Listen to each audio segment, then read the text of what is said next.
9 nations possessed the most destructive weapons ever built. Every one of them needed one of two rare materials to get there: enriched uranium or plutonium. This is how every nuclear power got the bomb, one nation at a time. The United States. This is the country that opened Pandora's box, and it did it in near total secrecy in the middle of a world war. In 1938, German scientists discovered that splitting an atom's nucleus released an almost unimaginable amount of energy. A year later, Albert Einstein warned the US government what would happen if that discovery ended up in the wrong hands first. The answer was the Manhattan Project, a wartime effort so secretive that even the Vice President of the United States didn't know it existed until he became president. Scientists from the US, Britain, and Canada worked together across secret sites in New Mexico, Tennessee, and Washington state, eventually consuming almost 2% of the entire US GDP.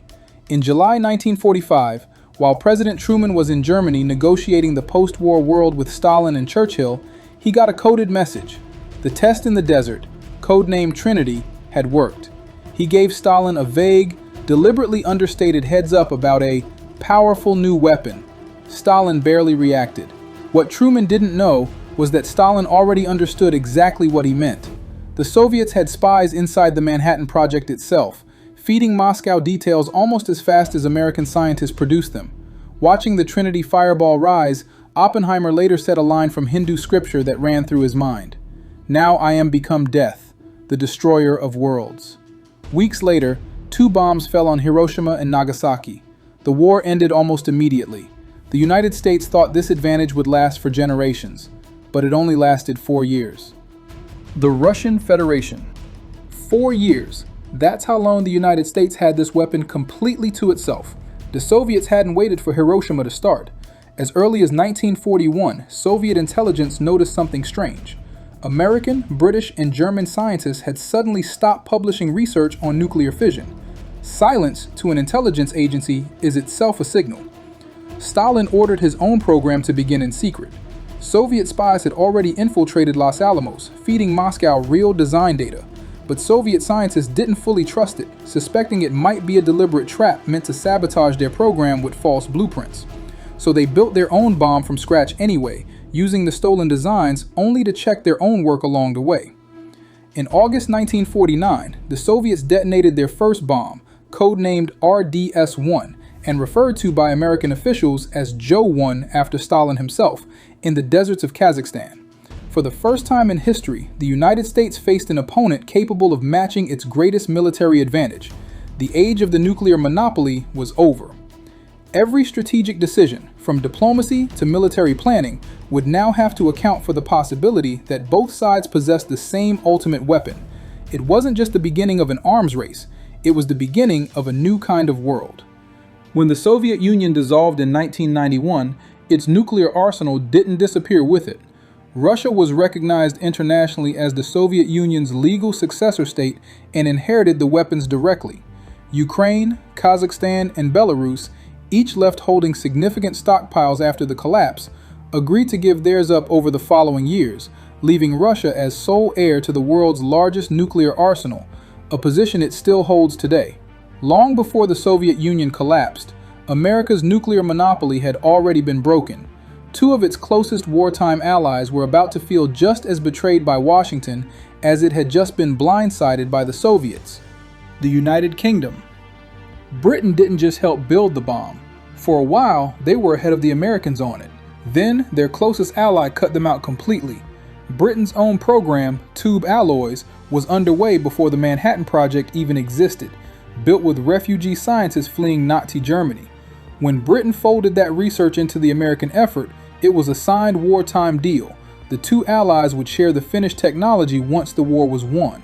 In 1945, the moment the bomb actually worked, the United States quietly tore that agreement up. Congress banned sharing nuclear secrets with any other nation, allies included, under a law that would stay in effect for nearly a decade. One of the very scientists working inside Britain's own program, a physicist named Klaus Fuchs, turned out to be one of the Soviet spies who had leaked Manhattan Project secrets to Moscow in the first place, meaning Britain had unknowingly helped hand its closest rival the very advantage that had just cost Britain its own partnership with America. So Britain built it again, alone. In 1952, they successfully tested their own bomb, Operation Hurricane, aboard a ship anchored off the Montebello Islands, remote territory off the coast of Australia. That same year, the entire scale of this race changed again. The Soviets had caught up so fast that the US rushed to build something far more powerful, the hydrogen bomb, which doesn't split atoms but fuses them, the same reaction that powers the sun. Even Robert Oppenheimer, the man who led the Manhattan Project itself, personally warned against building it. Truman authorized it anyway. In 1952, the US tested Ivy Mike, over 400 times more powerful than the bomb dropped on Nagasaki, so large it vaporized the entire island it was built on.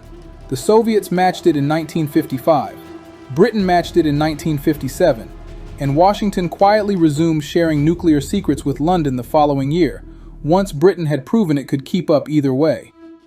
The country of France. France watched 2 rounds of this play out before deciding it would never depend on anyone else again. After the Suez Crisis exposed how little independent power France actually had left on the world stage, President Charles de Gaulle declared that true sovereignty required a deterrent France wouldn't have to ask anyone's permission to use.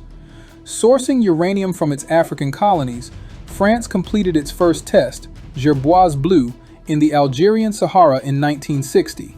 De Gaulle didn't stop at building the bomb, he built an entire doctrine around it, called the force de frappe, or strike force. The idea was radical for its time. France would answer to no one else's chain of command, not even its own NATO allies. In 1966, de Gaulle went a step further and pulled France out of NATO's integrated military command structure entirely, forcing the alliance to relocate its headquarters out of Paris. That independence came with a dark postscript. When France shifted its nuclear testing to the Pacific, detonating devices at Mururoa Atoll through the 1980s, it drew international outrage, including from the environmental group Greenpeace, which sent a ship to protest the tests. In 1985, French intelligence agents planted explosives on that ship, the Rainbow Warrior, sinking it in a New Zealand harbor and killing a photographer aboard. France had built a weapon meant to answer to no one, and for a moment, that same mentality extended to sabotaging its own critics. 4 nations now had the bomb, each for a different reason. The next nation's story didn't start with ambition, it started with betrayal from inside the same alliance that built it. China. China's nuclear program began as a gift from an ally and finished as proof of what happens when that ally changes its mind. In the 1950s, the Soviet Union saw China as a valuable ally and actively helped build its nuclear program, even providing a prototype bomb design and promising further assistance. Then came the rupture. As Khrushchev pursued a more cautious relationship with the West, Mao publicly denounced him as soft, a betrayal of true communist principles. Khrushchev responded by pulling every Soviet scientist and every blueprint out of the country overnight, leaving Chinese engineers to reconstruct years of research from memory and incomplete notes. China finished the job alone, while simultaneously enduring the Great Leap Forward and the early years of the Cultural Revolution, periods of famine and political chaos that killed millions. Despite that, in 1964, China detonated its first bomb at Lop Nur, under the codename Project 596, named for the month and year Khrushchev had cut them off, as a permanent reminder of exactly who they no longer needed. Just 32 months later, they tested a hydrogen bomb, the fastest any nation in history has gone from splitting atoms to fusing them. Every nation so far had eventually announced what they'd built. The next one on this list never has. Israel. This country has never once officially confirmed it has nuclear weapons. It still hasn't, and everyone already knows anyway. With French assistance dating to the 1950s, Israel built a secret facility in the Negev desert, publicly described to outsiders as a textile plant. By 1963, American intelligence grew suspicious enough that President Kennedy personally demanded inspection access. Israel agreed, then staged the inspections, welding false walls in front of elevator shafts and entire underground levels so American inspectors would find nothing but empty rooms. The truth didn't surface until 1986, when a former facility technician named Mordecai Vanunu, disillusioned after 9 years working inside the plant, smuggled out photographs and gave them to a British newspaper. Israeli intelligence responded by luring him to Rome with a fabricated romantic date, drugging him, and smuggling him back to Israel by ship, where he was tried in secret and sentenced to 18 years, over a decade of it in solitary confinement. The strategy, never confirm, never deny, became known as nuclear ambiguity, and it let Israel deter its enemies without ever having to justify the weapon publicly or invite the scrutiny that comes with an open arsenal. Israel's approach was silence. The next two nations on this list did the exact opposite. They turned it into a very public rivalry. India. In 1974, one nation detonated a nuclear device and called it peaceful. Nobody bought it. A humiliating 1962 border defeat against China turned India's long-simmering nuclear ambitions into urgency. Using nuclear reactors supplied by Canada and the US for peaceful energy research, India quietly diverted material toward weapons research over the following decade. When they detonated their first device underground in the Rajasthan desert, officials called it a peaceful nuclear explosion, insisting it was intended for mining and excavation, not weapons. International sanctions followed almost immediately. India had used civilian nuclear material, provided in good faith by other nations, to build a weapon regardless. India's neighbor didn't see anything peaceful about it at all. Pakistan. If India builds the bomb, we will eat grass or leaves, even go hungry, but we will get one of our own. That's what Pakistan's Prime Minister Zulfikar Ali Bhutto said the day India tested its bomb. A Pakistani scientist named Abdul Qadir Khan, working at a Dutch nuclear facility with access to classified centrifuge designs, stole those blueprints and smuggled them home, becoming the founder of Pakistan's program almost single-handedly. China, eager for an ally against India, quietly supplied expertise and even bomb design assistance of its own. For over 20 years, both nations kept their programs just short of a public declaration. Then in May 1998, India detonated 5 warheads in a single week, including a thermonuclear device. Pakistan responded within weeks, testing 5 bombs underground in the Roscoe Mountains, reportedly timing the test deliberately for a religious holiday to maximize the celebratory reaction at home. The two nations had already fought 3 wars over the disputed region of Kashmir, and both stockpiles were now aimed across the same mountain border that had triggered each of them. India adopted a no-first-use policy. Pakistan deliberately refused to rule it out, and that deliberate ambiguity alone has repeatedly deterred India from responding to border conflicts with conventional force for fear of where escalation might lead. Years later, Khan would confess to something even more explosive, secretly selling nuclear technology to North Korea, Iran, and Libya, all through a private black market network operating almost entirely outside government oversight. Pakistan built its bomb to match a rival. The next nation on this list built one, and then did something no other nation in history ever has. South Africa. This is the only nation in history to build a nuclear arsenal and then voluntarily destroy every single bomb. Sitting on some of the largest uranium reserves on Earth, South Africa began a program in 1948 for energy. By the 1970s, facing Soviet-backed forces on its borders and total international isolation over apartheid, it pivoted to weapons, viewing them as a last resort guarantee of survival if conventional defenses ever failed. In 1979, American satellites detected a mysterious double flash of light over the South Atlantic, widely believed to this day to have been a joint nuclear test conducted with Israel's quiet cooperation, though neither nation has ever confirmed it. By the mid-1980s, South Africa had secretly built 6 functional bombs, with a 7th under construction. Then, as apartheid neared collapse in the early 1990s, its leadership made an unprecedented decision: dismantle everything before the government changed hands, reportedly to keep the incoming majority-rule government from inheriting the arsenal. Not without a scare, though. In 2007, armed intruders breached the facility still storing the country's enriched uranium, getting alarmingly close to the storage vault before being stopped by security forces.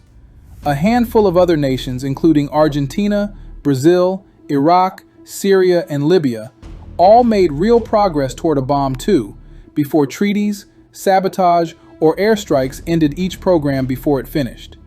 Every nation on this list so far reached this point sometime in the 20th century. The last one didn't get there until the 21st. North Korea. This is the newest member of the nuclear club and the one every other nation on Earth spent decades trying to stop. North Korea's founder, Kim Il-sung, viewed nuclear weapons as the only guarantee his regime would survive contact with its enemies, having watched other isolated regimes fall without one.